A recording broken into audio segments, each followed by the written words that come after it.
over the summer, I all of a sudden realized you can't just come out and then go back in the closet and not show anybody anything.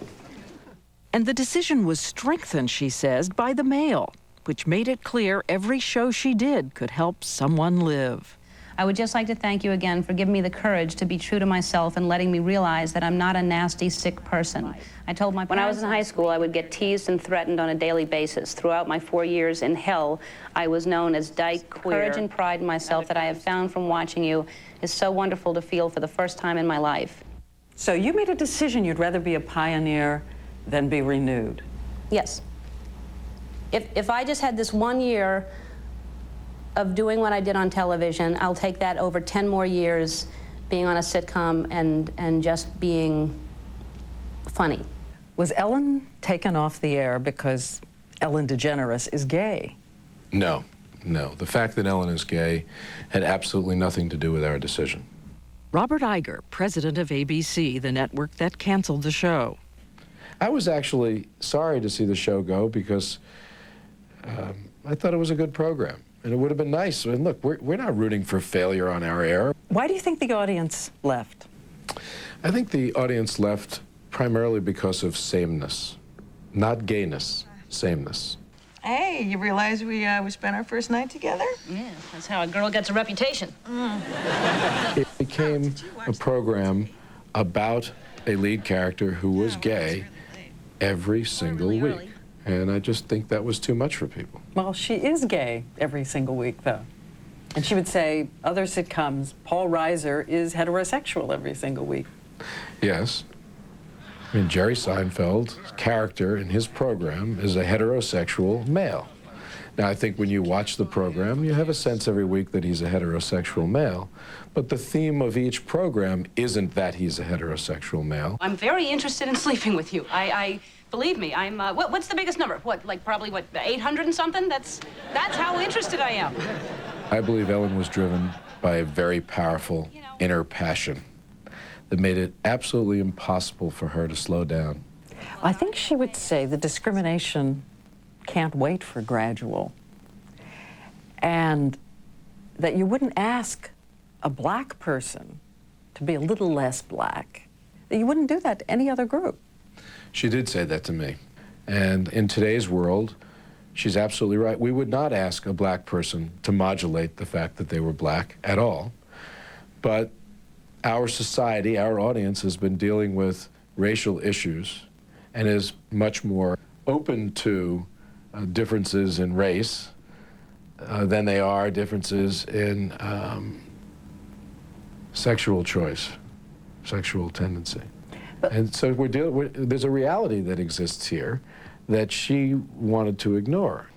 They were scared, you know? I mean, the difference, their fear kept growing, and my pride kept growing. And we went in two different places. Two radically different views of reality and responsibility.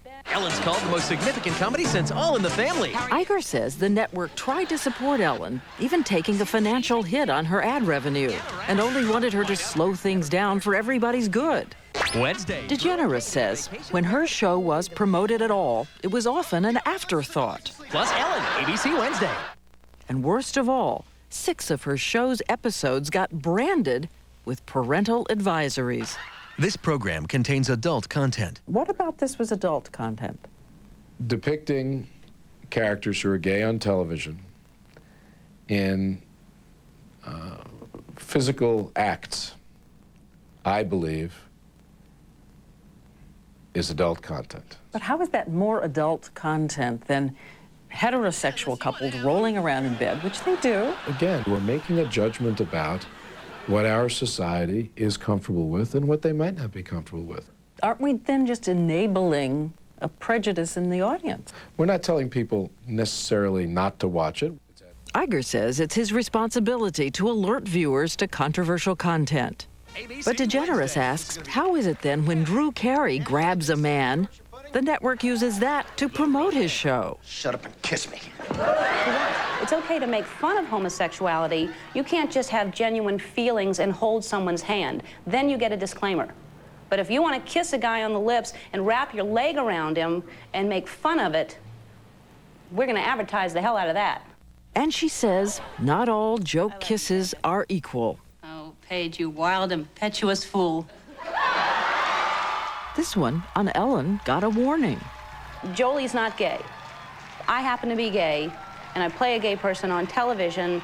We get a disclaimer. Spin City had the same kiss with Michael J. Fox and Mike Boatman. He plays a gay character on Spin City, but he's not really gay in real life. They don't get a disclaimer. That's a double standard to me. I think in the spirit of absolute honesty, I'd have to suggest that to some extent there is somewhat of a double standard here. Now again, we think we were unbelievably supportive here in terms of increasing people's tolerance of gay people to get to a point perhaps when there might not be any need for an advisory, but we're not there yet. It just felt so degrading and again, just a warning to be, you know, it's my life. It's how I live my life. I love someone, and because of who I choose to love, I get a warning label. But it was not only the network that had problems with her show. Even some of the gay community said DeGeneres had gone too far. She says that really hurt. Ouch. Elton John. Every program now is about lesbianism. Shut up, just be funny. You know, my sexuality is not such a big deal to me. Chastity Bono. It's so gay, it's excluding a large part of our society. You know, I don't know. I don't want to attack them. It hurts, and you know, in my house I have things to say about them, but I wouldn't do it publicly, which is what I wish they wouldn't have done. I get attacked from some people saying that's too gay and you've gone too far. I get letters saying I was going to kill myself, but because of you, I didn't thank you. Which is more important? It's not adult content. Watching from the other room, girlfriend Ann Heche, who came to show support. Language? What was the most important thing Anne said to you this year? Could be, will you marry me? And you said, Yes, and you're going to? of course. We'll be the first ones in line, as soon as it's legal. Children? We talk about it. Lately, we've been talking about me having a kid, and if I do that, I'm going to have to do it, you know, like in the next 5 minutes. I'm getting old. Hi. Hi. Heche, whose next movie is a romantic lead with Harrison Ford, says she doesn't want to believe that her relationship with Ellen can put a career at risk. That's not the equation I believe the universe works in. You get rewarded for joy and love. You don't get punished for it. But what about the way the two stirred up the critics? Remember that moment in front of the president? Should you have acted that way with the president? Acted what way? She had her arm around me. Somehow the rumors got crazy and said we were making out and we were kissing. We didn't kiss. If it's disrespectful in this country to have your arm around your loved one, then I think that's something to say about the country. I actually begged the question, why didn't Clinton have his arm around his wife? It's affection, it's support, it's love, it's how we do it. What would it take to break the two of you up? No, that won't happen. Is this still forever, the two of you? Oh, forever and ever. I just got another ring. I think every year we should add another ring. Take one, marker. But after 5 years on the air, next week, Ellen DeGeneres will leave ABC, the place she acknowledges helped her make history. First of all, I want to say, just in case they haven't gotten the message, and I've told them personally, but I am very grateful. I am very grateful. Thank you for the opportunity. But, you know, if ABC would have come to me and said, look, we love you. We think you're talented. We appreciate all the Emmy nominations you've gotten and all the attention you've gotten us. But you got to understand, this whole gay thing is making us uncomfortable, and we can't deal with it, and we can't handle it. So please come back, because we probably will cancel your show, but please come back and let's develop something new for you that'll make us feel more comfortable. If they would have done that, I'd come back. If they had said to you, this gay thing is making us uncomfortable, All wouldn't right, you? I'm lying. I'm totally lying. Well, but you understand, I mean, I would have appreciated the honesty of them saying, this is something, honestly, that we can't handle. so was everybody at fault?